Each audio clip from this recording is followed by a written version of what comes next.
अभी सुबह है, हम फ्रेश हैं, साफ हैं, क्लीन हैं, लेकिन अब दोपहर होगी, फिर शाम होगी, फिर रात होगी। हम ही सुबह फ्रेश क्लीन हैं, हम ही रात तक क्या हो जाएंगे? मैले भी हो जाएंगे, पसीना भी आ जाएगा, थक भी जाएंगे। हम ही सुबह थे, हम ही रात को होंगे, और कल सुबह कौन होगा? हम ही होंगे। ये एक साइकिल हमारा चलता जाता है, मॉर्निंग, आफ्टरनून, इवनिंग, नाइट, फिर मॉर्निंग, आफ्टरनून, इवनिंग, नाइट, हर 24 आवर साइकिल चल रहा है। इसी तरह एक सृष्टि का बड़ा साइकिल है। सतयुग था, फिर त्रेता युग था, फिर द्वापर युग था, फिर कलयुग आया। अभी कौन सा युग? घोर कलयुग। और ये युग मतलब क्या? सिर्फ आत्मा की प्योरिटी 100%, फिर धीरे धीरे 90%, फिर धीरे धीरे 50%, फिर धीरे धीरे कहाँ जाकर पहुंची?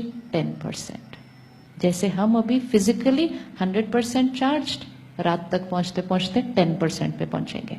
लेकिन फिर हम क्या करेंगे? रेस्ट करेंगे, साफ करेंगे अपने आप को, और मॉर्निंग में हम फिर से क्लीन हो जाएंगे। तो सृष्टि की सतयुग, त्रेता युग, द्वापर युग, कलयुग, कलयुग के बाद घोर कलयुग। मतलब सिर्फ रात नहीं, घोर रात्रि है। लेकिन फिर घोर रात्रि के बाद क्या आएगा?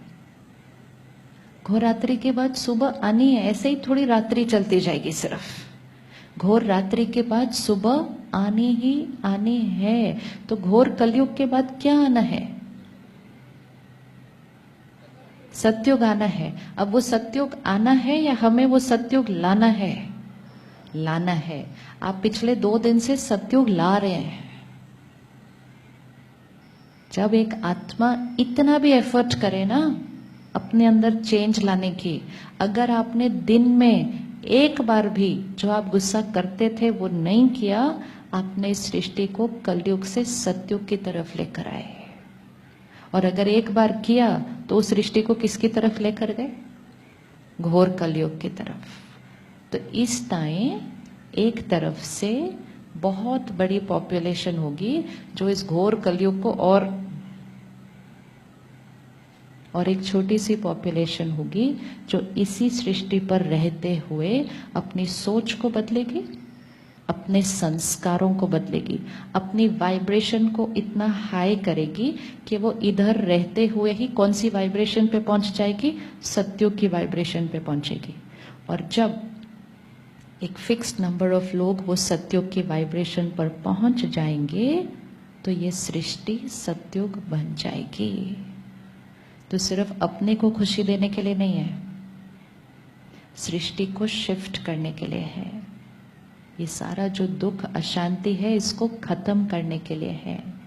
नर ऐसी करनी करे जो नर से नारायण बने। करते हैं ना सत्यनारायण की कथा? किस किस ने की सत्यनारायण की कथा? की क्या बोला कथा में? नर नारायण बने, नारी लक्ष्मी बने। अब हम कथा सुनते हैं, अपने घर में कथा रखवाते हैं। अब हमें उस कथा को प्रैक्टिकल जीवन में जीना है कि नर ऐसी करनी करे जो नर से नारायण बने। नर और नारी मतलब हम कलयुग में नर और नारी, सतयुग मतलब क्या? नारायण और लक्ष्मी। तो नर ऐसी करनी करे जो नर से नारायण बने। मतलब कलयुग में रहकर कोई ऐसी करनी करो जो कलयुग से सतयुगी बन जाओ। तो आप रेडी हैं सतयुग बनाने के लिए? आप रेडी हैं ना सतयुग बनाने के लिए? बिजी तो नहीं कलयुग में? हाँ, बिजी तो हम वैसे भी नहीं हैं। अब क्या करना है? आप देखो देवी देवताओं को कैसे दिखाते हैं, कमल पुष्प पे खड़ा हुआ दिखाते हैं। कमल पुष्प मतलब वो कीचड़ में रहता है, लेकिन वो क्या होता है? डिटैच्ड। तो हम सब आत्माएं क्या होंगी? कलयुग में रहेंगी, जहां सब कुछ चल रहा है, लेकिन सब कुछ चलते हुए के बीच कैसे रहेंगे? डिटैच्ड। कमल पुष्प समान जीवन, प्योर जीवन कलयुग में रहते हुए। दुनिया ने कहा कि अगर प्योर जीवन रहना है तो दुनिया छोड़कर जाना पड़ता है।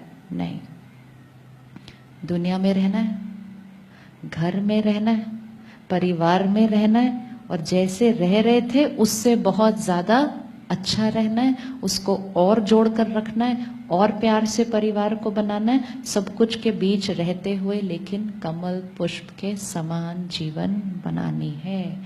तो राजयोग का लक्ष्य क्या है कि मैं आत्मा परमात्मा से कनेक्ट कर अपनी हर संकल्प को श्रेष्ठ बनाकर अपनी सृष्टि को इतना सुंदर बनाऊं कि ये घोर कलयुग क्या बन जाए, सतयुग बन जाए। क्योंकि सतयुग आना ही है, इसको हमें लाना ही होगा। ये और नीचे कितना जाएगा, कितना जाएगा, कितना हम और गिर सकेंगे, जहां बच्चे सेफ नहीं होंगे, बहनें सेफ नहीं होंगी, और अभी कितना गिरेंगे और इससे ज्यादा। It can go on for more. इसको हमें चेंज करना ही है, सतयुग हमें लाना ही है। तो हर रोज एक थॉट क्रिएट करेंगे सुबह, मैं सतयुगी डिवाइन आत्मा हूं, मैं सतयुगी डिवाइन आत्मा हूं। जैसे ही हमने ये थॉट क्रिएट की मैं सतयुगी डिवाइन आत्मा हूं, हमारी फ्रीक्वेंसी कहां गई, ऊपर। हर संकल्प फ्रीक्वेंसी ऑफ एनर्जी है। तो फिर कलयुग में रहते हुए सत्युगी सोच चलेगी, सत्युगी बोल चलेंगे, सत्युगी व्यवहार चलेंगे, फरिश्ता देने वाला। कलयुग और सत्युग में फर्क क्या है? कलयुग में सबको चाहिए, प्यार दो, रिस्पेक्ट दो, मुझे अंडरस्टैंड करो। सत्युग में हाथ कैसा है? इसलिए देने वाले को कहेंगे देवी देवता, देने वाला, दाता। क्या देना है? प्यार देना है, सम्मान देना है, विश्वास करना है, एक्सेप्ट करना है। कलयुग में क्या हो गया? इसलिए वो स्वास्तिक को देखें, वो स्वास्तिक में चारों हाथ बने हुए हैं। स्वास्तिक मतलब स्व अस्तित्व, चारों हाथ उसमें बने हुए हैं। पहले भाग में हाथ कैसा है? पहले भाग में हाथ ऐसा है, ऊपर ऐसे, तो ऐसा है। ऐसा मतलब, ऐसा हाथ मतलब आशीर्वाद, ब्लेसिंग। सेकंड हाथ ऐसा है, मतलब हाथ किधर हो गया? नीचे। थर्ड हाथ कैसा है? द्वापर युग। और चौथा कलयुग में हाथ कैसा है? ऐसे, ऐसे, ऐसे और ऐसे। तो कलयुग जाते हाथ कैसे पहुंच गया? मारने वाला दूसरे को। सतयुग में हाथ कौन सा था? आशीर्वाद देने वाला। अब हमें किससे किस पे शिफ्ट होना है? ऐसे से ऐसे पे शिफ्ट होना है, तब सब कुछ शुभ होगा। स्वास्तिक ड्रॉ करते हैं ना हर जगह, हर चीज में स्वास्तिक ड्रॉ करते हैं कि स्वास्तिक ड्रॉ करेंगे तो सब शुभ हो जाएगा। सिर्फ ड्रॉ करने से कैसे शुभ हो सकता है? ड्रॉ करना मतलब यहां ड्रॉ करना, यहां ड्रॉ करना कि खुद को कलयुग से सतयुग में शिफ्ट करना, तो सब कुछ शुभ हो जाएगा।